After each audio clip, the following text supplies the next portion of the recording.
Hey everybody, welcome back to the channel. Today, Touchy Reactions is going to be watching the 7 Pillars of Wisdom. We're doing a deep dive because you guys love it. This song was originally requested by Jasper Arcadia. He was the first one to get it on the list, so Jasper, here we go. And we're going to be watching the official music video from Sabaton, then we're going to watch the, I think it's Amsterdam Live? Check that out. Yep, Amsterdam Live. And then we'll go over and hit the Sabaton History channel to watch the full story behind it. I do know a little bit by reading through the comments that this song is supposed to be about Lawrence of Arabia, so I'm not really familiar with that story. I know there was a famous movie made about it way back when, but I never seen it. So if you're liking my channel, you're liking the kind of stuff I'm doing here, please give me a like down below. It helps the channel quite a bit. And comment down below if there's anything you want me to react to. I'm open to anything. I like music from all over the world. I'm open to discovering music from all over the world. If I like it, I'll tell you I like it. If I don't like it, I'll tell you, hey, it's not for me, but I'm not gonna bash on it. You know, everyone's got their own cup of tea. And if you want to come along for the ride and see all the different music we're listening to, hit that subscribe button down here below, and you can come along for the ride. Hit that notification bell. It'll tell you anytime I drop some new content. And if you want to really help the channel financially, help us get new sound equipment, new video equipment, new lights, all that kind of stuff, you can help us out over on Patreon by hitting this link up here in the corner. That'll take you over to the Patreon channel where you can vote on what content we're going to be reacting to. There's Patreon only videos over there that are Patreon exclusive stuff, and anything I record, once it's edited, immediately goes up on Patreon. It might not come out on YouTube for 2 or 3 weeks depending on what month it is. So if you want early access to my stuff, you can join the Patreon. It's only $1 a month for that early access, and it sure helps the channel out, and we appreciate it. So without further ado, let's go ahead and jump into the 7 Pillars of Wisdom by Sabaton.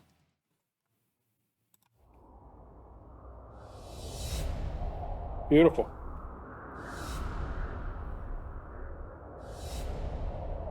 Oh, Indian Idol's in this?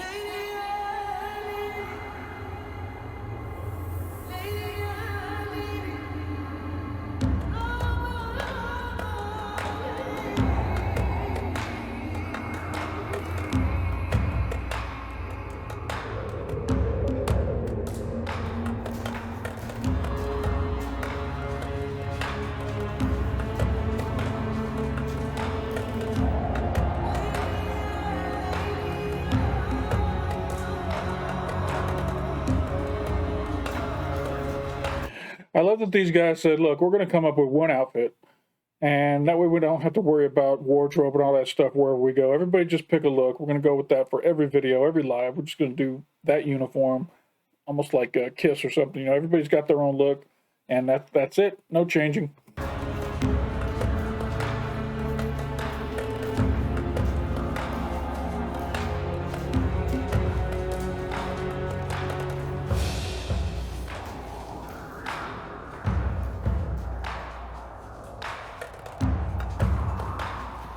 The cinematography on this is great. They spent some money on this one. Where?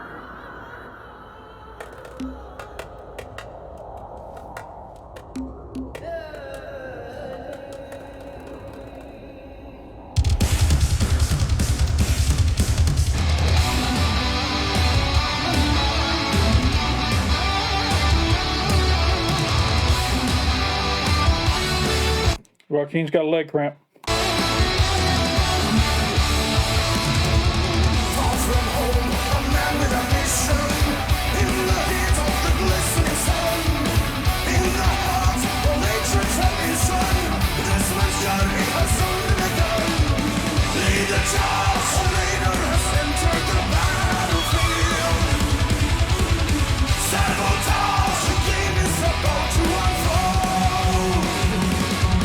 That's the darkness.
This is one of the best videos I've seen of theirs.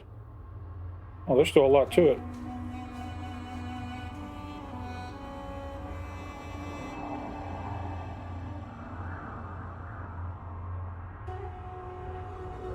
I love that they got the guy from Sabaton History to play the part of Lawrence of Arabia.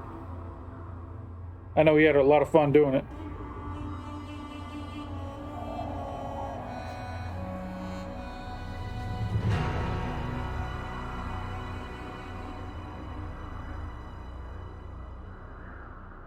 To be continued.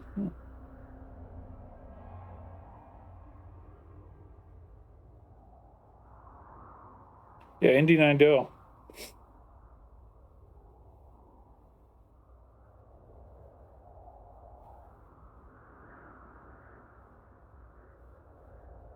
We'll let the credits roll, let these people get their due for working hard on this video. This is a beautiful video. I challenge any of you to come up with a better Sabaton video as far as quality. There's some good ones out there, but this one might have been the most... was this shot recently? Let's see what the date is on that.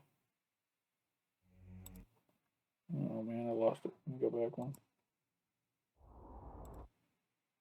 2019, okay. Still pretty recent. Loved it, loved it, loved it. All right, let's jump into the live. I was kind of confused when I was setting these videos up. The live's only 3 minutes long.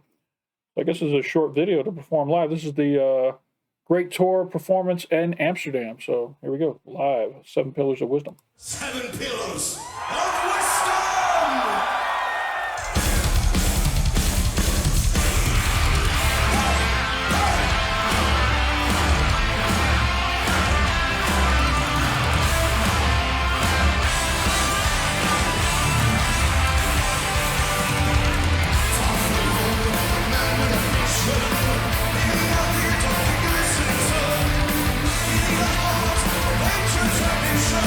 I just noticed for the first time that their mic stands are like M16s.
Right.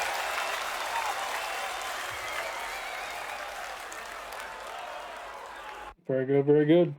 Let's check out the Sabaton history. This ought to be interesting with Indian Idol starring as Lawrence. This is Seven Pillars of Wisdom, Lawrence of Arabia, Sabaton history number 46. This is Joachim from Sabaton, and I'm Lawrence of Arabia. And this is Sabaton History.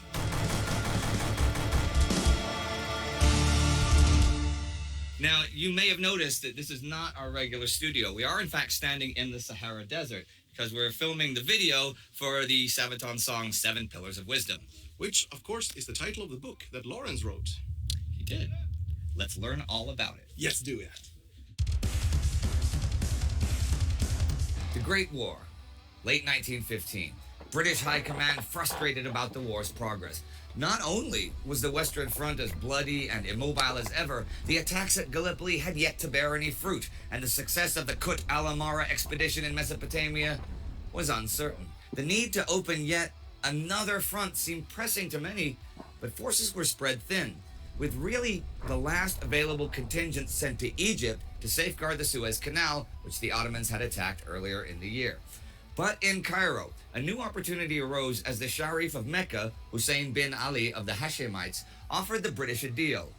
The Sharif dreamed of building an independent Islamic caliphate, and in exchange for assistance in terms of money, guns, and supplies, would call upon the Arabs to revolt against Ottoman rule. The British chief of intelligence there, Gilbert Clayton, was intrigued. An Arab force running wild in the Ottomans' rear, disrupting the stability of the empire from within, was quite a proposal, though an independent Arab state on the Arabian Peninsula and in the north from Syria to Mesopotamia, as the Sharif envisioned, was absolutely not in the Entente's interest. Well, negotiations dragged on until March 1916, when Clayton succeeded in drawing in the Arabs without making concrete concessions. Instead, British High Command let the Arabs think that they would get a triumphant entry into the holy sites and would even take Damascus. An Arab army would be created, accompanied by carefully chosen British officers. One such man was Thomas Edward Lawrence. As a young man, Lawrence had been charmed by Charles Montague Doty's travels in Arabia Deserta and chose to study what was then called Orientalism, but which was Middle Eastern studies and the Arabic language. Now, he was not an imposing figure, standing only 165 tall. That's 5'5" to those of you who don't do meters. But he compensated with intelligence, passion, and a fair amount of showmanship. He was assigned to the British officer corps in Egypt, spending most of his time collecting the necessary maps about the Near East and supervising the decoding of telegrams between Gallipoli and Cairo. Lawrence's expertise in the cultural, geographical, religious characteristics of the region made him an ideal candidate for this new mission.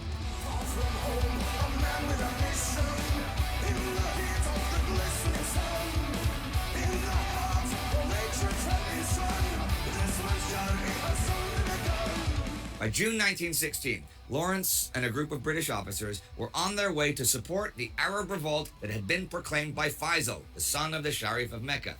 In and around Mecca, the rebels had already overwhelmed the small Ottoman garrisons. However, the Great Revolution had failed to materialize. There were some intellectual circles in the big cities who supported the idea of an independent Arab state, but the bulk of the population had remained pro-Ottoman. The deliberate revolutionary conflagration did not materialize. Ottoman soldiers were not deserting in droves to the Sharif as hoped. Faisal welcomed Lawrence into his camp, though, and had him dressed in Arab clothes. This was an important gesture. Wearing the looser Arab dress instead of the tight British uniform, he visibly became part of the Arab culture and slowly gained the trust of the other tribesmen. Lawrence slipped into his Arab skin, as he called it, and could freely move in and out of Faisal's tent.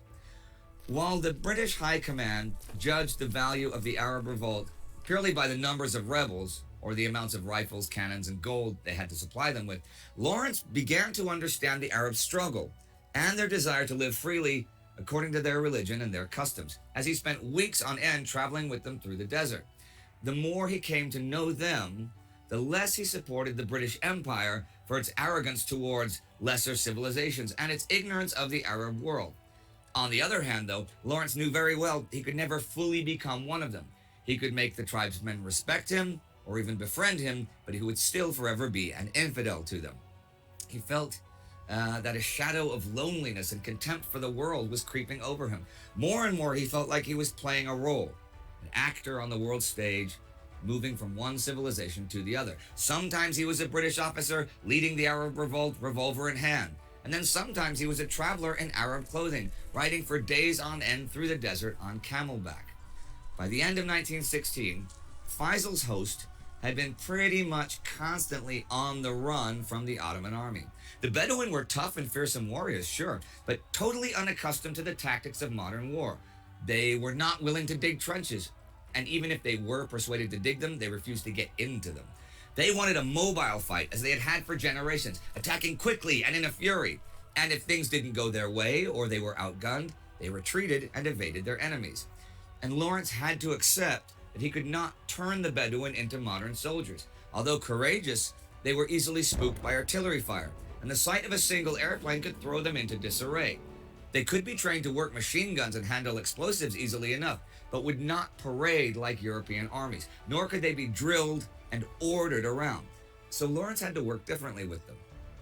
Once more, the British financed an army for Faisal, recruiting thousands of eager warriors from the local tribes. They made for the city of Wag and overwhelmed the surprised Ottoman garrison, slaughtering the defeated troops and plundering everything of value. In fact, the Bedouin leaders refused to carry on until they had finished celebrating. It was custom. Nowhere else was it more obvious how modernity clashed with old traditions.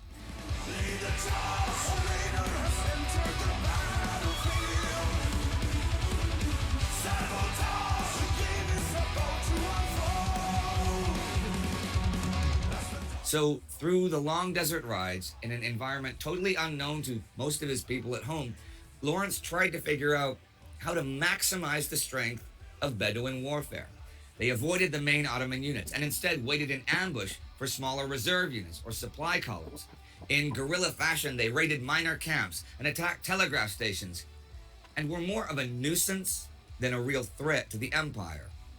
That is, until they set their sights on a major lifeline of the empire, the Hejaz railway that ran between Damascus and Medina. Lawrence led the ambushes, laying mines and explosives on the railway line. Then, at the crucial moment, as the mines exploded and the locomotive derailed, he let the Arabs loose. Supported by Lewis machine guns, the Arabs first shot the carriages to pieces and then stormed the wreckage with scimitars and daggers, killing the survivors. The Arabs were fighting like devils, the sweat blurring their eyes, dust parching their throats, while the flame of cruelty and revenge which was burning in their bodies so twisted them that their hands could hardly shoot. By my order, we took no prisoners, for the only time in our war. By the end of 1917, the British had pumped nearly £2 million worth of gold into the saddlebags of the Sharif and his sons, and not without reason was Lawrence called the man with the gold. And the constant losses on the Hejaz Railway and the British offensives in Palestine had put steady pressure on the Ottoman forces, allowing the Arabs to move more freely. The capture of Aqaba solidified Lawrence's reputation as a Bedouin leader, and more Arabs began joining his host, even as Ottoman protection money was drying up. By September 1918, the Palestine front finally collapsed under the weight of the British offensives. The Ottoman army was in full retreat, and chaos raged from Palestine to Syria. Most of the Holy Land fell under British control, and together with Lawrence's Bedouins, they pursued the disorganized Ottomans. But this phase of the fight showed another side of the guerrilla war. That was not just romantic camel rides in the desert. The brutality of the Arabs was well known, but it became so problematic that British officers even sometimes allowed their prisoners to keep their guns to defend themselves against the Bedouins. And as the Allied forces moved on Damascus, it also became clear that the British had no intention of allowing the Arabs their own independent caliphate. Instead, the Middle East should be split up in spheres of influence among the British and French as soon as the Ottomans had lost control over it. The economic and geostrategic importance of the region were too important after all.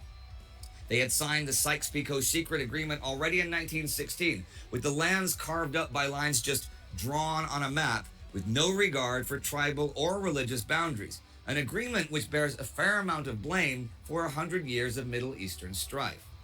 Lawrence found himself confronted with events moving beyond his control.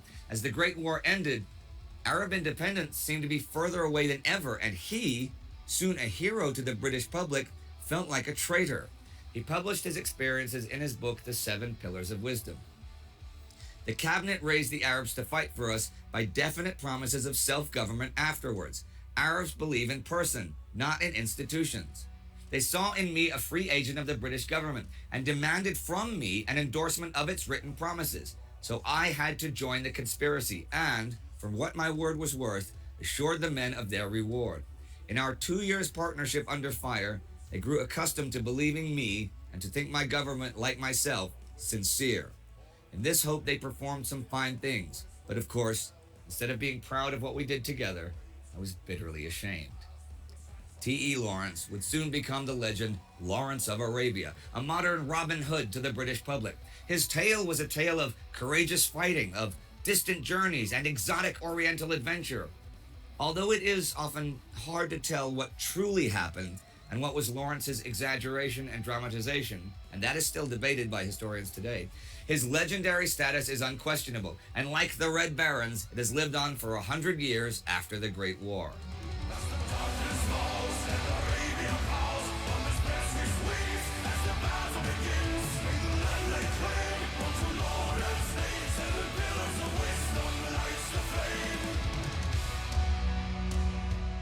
Now, did you ever actually read 7 Pillars of Wisdom? I did.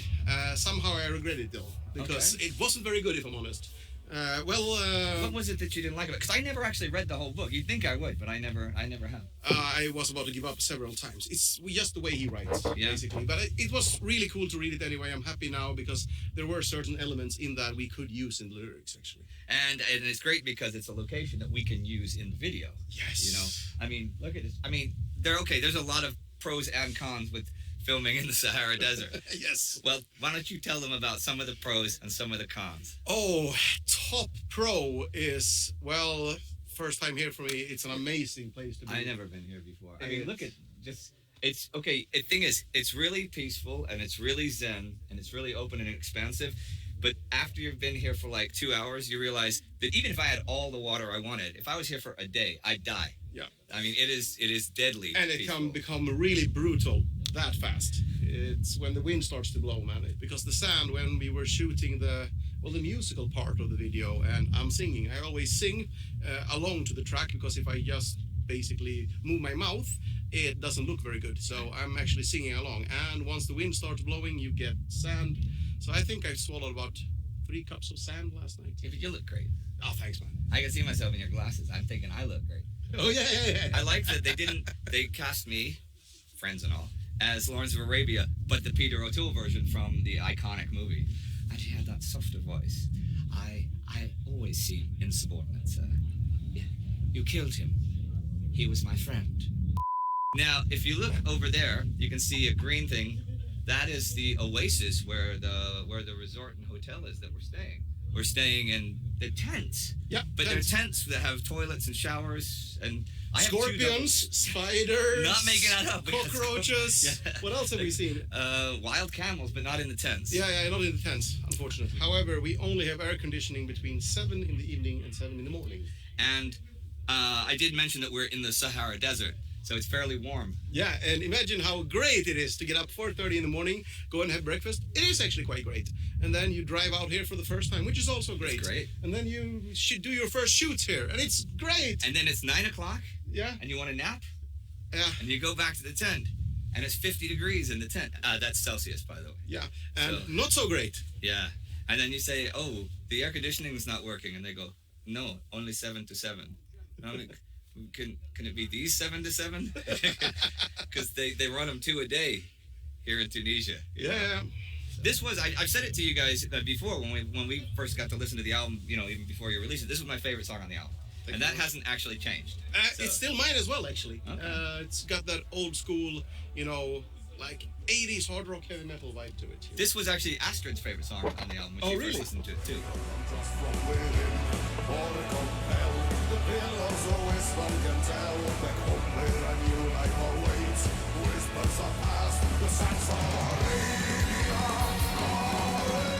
Okay, we are obviously not in Tunisia now, and it's because after we filmed what you just saw, there were some other events that happened on our trip. Yes, a little bit of a surprise on the way back. Well, take it away. Well, as some of you might know, we were in a car crash. We are all going to recover, though. He's still suffering a bit from cracked ribs, and I think Pat got a crack in his neck or something like that. Yeah. And I had some stitches in my face, 7 stitches, so 7 stitches of wisdom. Wow. Ooh, 7 stitches of wisdom. Yes. Now, I was not with them in the car because I was still filming. I had another day of filming on Camelback. In the salt flats, right? In the salt flats. And it was my 3rd day on camel. And by that day, I thought I was pretty good at riding a camel. I'm appreciating the Starfleet Academy shirt that Joachim's wearing. I'm a big fan of Star Trek myself. Matter of fact, when I'm editing these videos, I got a TV across the room that I'm watching Star Trek: The Next Generation on. So kind of a crossover there for me. I mean, the first, riding is okay when they're leading you around. But by then I could guide it around. And I got to admit, I really enjoyed riding a camel. That's the thing I liked most about the entire trip, was learning how to, get decent at riding a camel. Was it like you expected? No, everybody said, okay, it's going to be a different motion, and I knew that, but you could sort of get into it's especially when you're going faster. Although in the salt flats, because there's mud and stuff under the hard top, and every now and then my camel, his leg would break through, and then we'd be stuck. We'd have to be stuck until somebody could come and get him out. And they were doing a long shot at one point, so I'm like, 2 kilometers away from any human being, dressed as Lawrence of Arabia, in the Sahara Desert, on a camel, wondering how did life end up like this when I was a little boy. And I'm guiding my camel, and in my pocket of my robes, I've got a walkie-talkie, so I can hear them tell me if they want me to go left, want me to go right. So I'm leading the camel left and stuff. But then after a while, the camel decided he just didn't want to go anymore. Well, I knew how to with the legs and stuff, and that had worked before, but nope, this time it didn't work. And I could hear them in the walkie-talkie. They're like, no, don't stop, keep going. I'm like, I'm trying to talk and push the buttons, but since they're filming, I'm like, it doesn't want to go anymore. I can't make him go. And then the camel sat down. So I got off the camel, and this is a cool thing you can do with camels that you can't really do with horses. I got off the camel, I sat down in the sand, leaned against the camel, and just waited for them to come out. Just me and my camel just hanging out there in the desert. So that's what I did while you guys were having a car wreck. Yeah, lovely. Yeah. Well, I mean, whatever, for better or for worse. And there were good things and bad things about the trip, obviously. It was absolutely an adventure. Oh, yeah, I wouldn't miss it for the world. I mean, could have been without the car crash, but yeah, truly an adventure. Okay, well, that is all for today from Sabaton History. Take care and see you soon.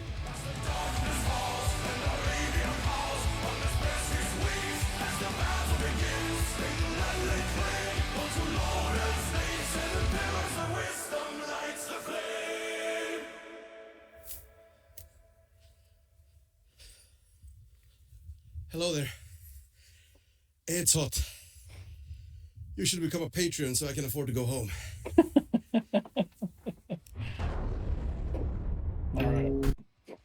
All right, that's 7 Pillars of Wisdom about the story of Lawrence of Arabia.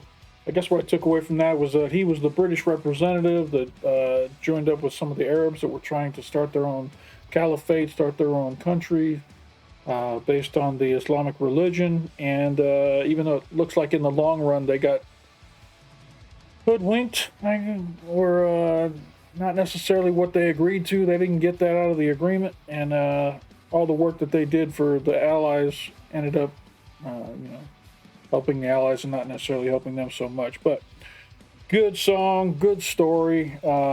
Definitely one of the best music videos I've seen out of Sabaton by far. And you can tell they had a lot of fun making it. So glad they all survived the car accident. That's it for this video. Appreciate y'all coming to the channel today. If you enjoyed what you saw today, hit the like button down below. And if you want to become a subscriber to the channel, there's a big red button right down over here. You hit that red button, it'll turn gray and it'll let you know you're now subscribed.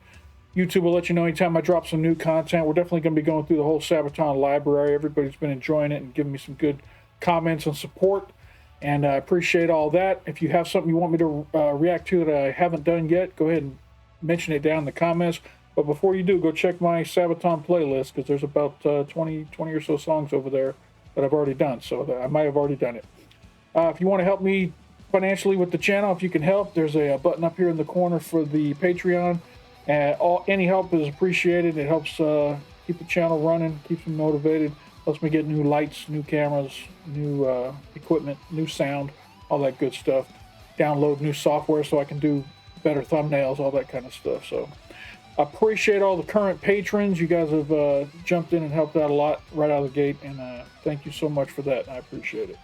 That's it for this one. I hope y'all enjoyed it. Appreciate you stopping by, and don't forget to come on back.